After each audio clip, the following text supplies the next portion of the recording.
नमस्कार छात्रों, आज मैं आप लोगों के समक्ष पाप के 4 हथियार जो कि छठा भाग है 12वीं कक्षा महाराष्ट्र बोर्ड से बताने जा रही हूँ। यह वीडियो 3 भाग में विभाजित होगा।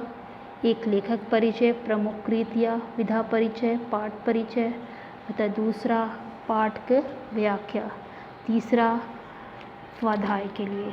ये तीनों वीडियो बहुत छोटा होगा ताकि आपका वक्त ज़्यादा बर्बाद ना हो।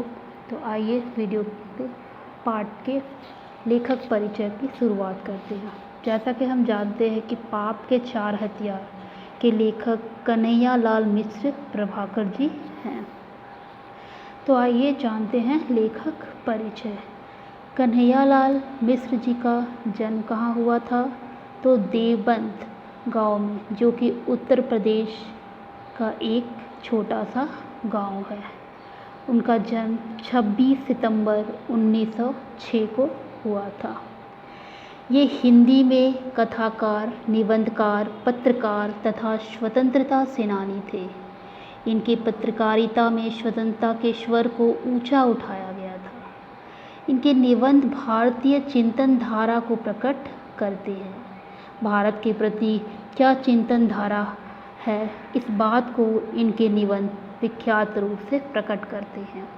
इनका संपूर्ण साहित्य मूलतः सामाजिक सरोकारों का शब्दांक है।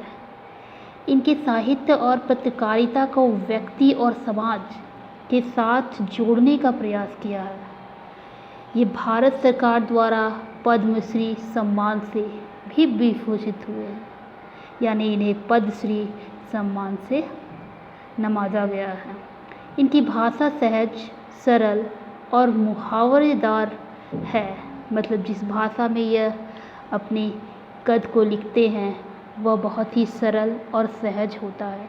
अतः उन भाषा में मुहावरों का अधिक उपयोग होता है, जो कथ्य को दृश्यमान और सजीव बना देता है, जो कहानी को एक दृश्य में बदलता है और एक लगता है कि जीवित कहानी हमारे सामने प्रस्तुत हुआ है। तत्सम शब्दों का प्रयोग भारतीय चिंतन मनन को अधिक प्रभावशाली बनाता है। अतः इस महान गद्यकार, निबंधकार, कथाकार, पत्रकार, निबंधकार का निधन 1994 को हो जाता है। आइए इनकी प्रमुख कृतियों के बारे में जारी। धरती के फूल कहानी संग्रह, जिंदगी मुस्कुराई, बाजे पायलिया के घुंघरू, जिंदगी लहलहाई, महके आंगन, चहके द्वार, निबंध संग्रह, दीप जले शंख बजे, माटी हो गई सोना, संस्मरण एवं रेखाचित्र आदि। विधा परिचय। निबंध का अर्थ है विचारों को भाषा में व्यवस्थित रूप से बांधना। हिंदी साहित्य शास्त्र में निबंध को गद्य की कसौटी माना गया है। निबंध विधा में जो परंपरागत है वह गद्य की अन्य भाषाओं को सहजता से लिख सकता है।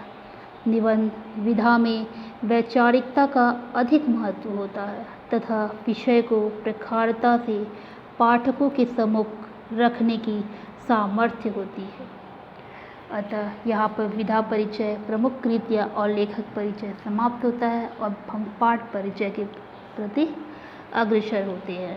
तो पाठ परिचय कहता है कि प्रत्येक युग में विचारकों, दार्शनिकों, संतों, महापुरुषों ने पाप, अपराध, दुष्कर्मों से मानव जाति की मुक्ति दिलाने का प्रयास किया है। कहने का तात्पर्य यह है कि बड़े बड़े जो युग के विचारक हैं, दार्शनिक हैं, संत महापुरुष हैं, इन्होंने जो व्यक्ति, मानव जाति पाप करते हैं, अपराध रखते हैं, उनसे मुक्ति के लिए बहुत सारे प्रयास किए हैं। परंतु विडंबना यह है कि आज भी विश्व में अन्याय, अत्याचार, भ्रष्टाचार, पाप और दुष्कर्मों का बोलबाला है और मनुष्य जाने अनजाने इन्हीं का समर्थन बना हुआ है।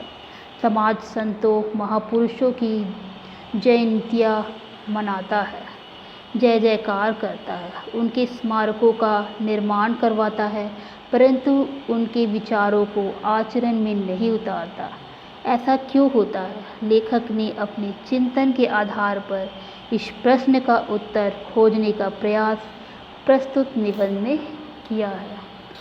अतः मैं अपने वाणी को विश्राम देते हुए अब इस लेखक परिचय के अंत करती हूँ। अतः आप इसे अधिक से अधिक विद्यार्थियों तक शेयर करें ताकि इस लेखक परिचय को अन्य विद्यार्थी अच्छे से समझ सकें। धन्यवाद।